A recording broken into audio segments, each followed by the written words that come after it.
Picture this. It's a Tuesday night of 19th of March 2025 and the world's watching as the Trump administration takes its first big swing at wartime diplomacy with none other than Russia. The goal? A 30-day ceasefire across Ukraine's battered front lines, no strings attached. What they got instead, after a week of suspense and countless lives lost, was a mixed bag of half measures. A small prisoner swap, some hockey games, vague promises of more talks, and a Kremlin-approved pause on attacks targeting energy infrastructure. Sounds promising, right? Well, hold that thought. Because a no isn't a yes when it's dressed up as a maybe or an only if. And that's the messy lesson unfolding here. This Moscow and Washington negotiation was a Kremlin masterclass in how? We explain. Let's rewind. US President Donald Trump, fresh off a nearly 2-hour call with his Russian counterpart Vladimir Putin, that he called very good and productive, touted this deal as a breakthrough. His press secretary, Caroline Leavitt, echoed the optimism, framing it as a truce covering energy and infrastructure.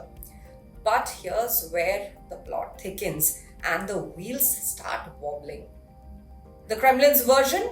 They are only pausing attacks on Ukraine's electricity grids and gas lines, targets they have pummeled for years, leaving Ukrainian families shivering through the brutal winters. The White House, though, seems to think it's a broader hinting at a ceasefire that might include bridges, roads, ports, or railways. A typo? A mistranslation? A deliberate stretch? Whatever it is, it's a gap wide enough to drive a tank through, and Russia did, quite literally, resuming its nightly air assaults just hours later after the phone call. This isn't just a semantic hiccup, it's a strategic mess. For Moscow, halting energy strikes as summer nears isn't exactly a sacrifice. Ukraine's heating crisis eases up at this time of the year. But for Kyiv, agreeing to spare Russia's energy infrastructure like the oil refineries and pipelines they have been hammering with drones and missiles cuts off a major lifeline. Those strikes have been Ukraine's ace, slashing Russia's hydrocarbon exports to China and India, which is a cash cow funding Putin's war machine. Ukraine's President Volodymyr Zelensky, ever the diplomat, said on Tuesday that he's open to a pause but needs details. Fair enough. Who wouldn't want clarity when the stakes are this high? So what did Trump's big call actually deliver? Well, not much if we are being honest. The prisoner swap, with 175 released, including 23 wounded Ukrainians, sounds nice, but it's just a mere footnote.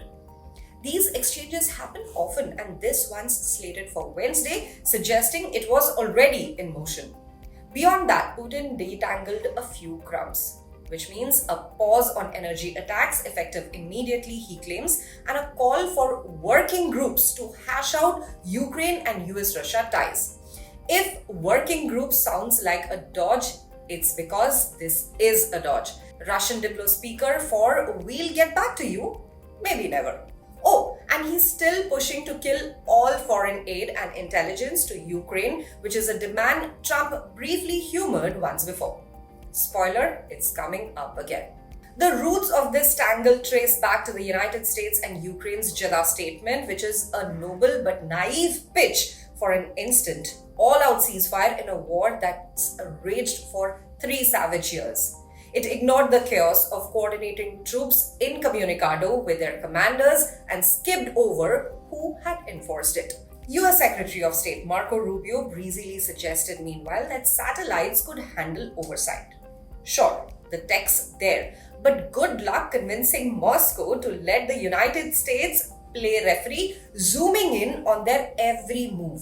Critics might argue Jeddah was a feel-good pitch, tailored to Trump's peace now vibe, but its vagueness left it ripe for Putin to poke holes in it.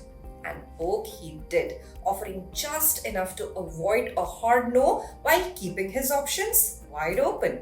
And here's the rub, Putin didn't negotiate nuances like whether the UN or OSCE would patrol the lines. he gave Trump a bare bones deal that protects Russia's wallet, which means fewer energy hits from Ukraine, while letting his war grind on. The White House's confusion over what infrastructure means only widens the loophole. Did no one sync up a post call to nail down a joint statement? This amateur hour vibe isn't helping the cause at all. For all the hype, this isn't a peace train gaining steam. It's a vaudeville act with a grim backdrop. Trump's team deserves credit, of course, for talking peace when no one else has dared touch this war with a 10-foot pole. But they have also proved in record time that Putin's master at spotting weaknesses and, of course, exploiting it. Tuesday's drone barrage on Ukrainian cities right after the deal wasn't a glitch. It was a clear message. Trump thought he could charm, nudge, or outfox Putin. Round 1 says he's 0 for 3. For millions of Ukrainians, his next play isn't just diplomacy, it's life or death. Does he double down with pressure like sanctions or NATO muscle, pivot to those Middle East talks he's teased, or shrug and shift focus to America first priorities? It's a high-stakes call and the clock's ticking. Meanwhile, Putin isn't here to mend fences with the US or play nice with Trump. He's laser-focused on winning Russia's biggest fight since the Second World War. One side's painting in broad strokes, the other's carving with a scalpel. This is not a negotiation, it's a mismatch. And tell us in the comments below, what do you think? What would Trump do next?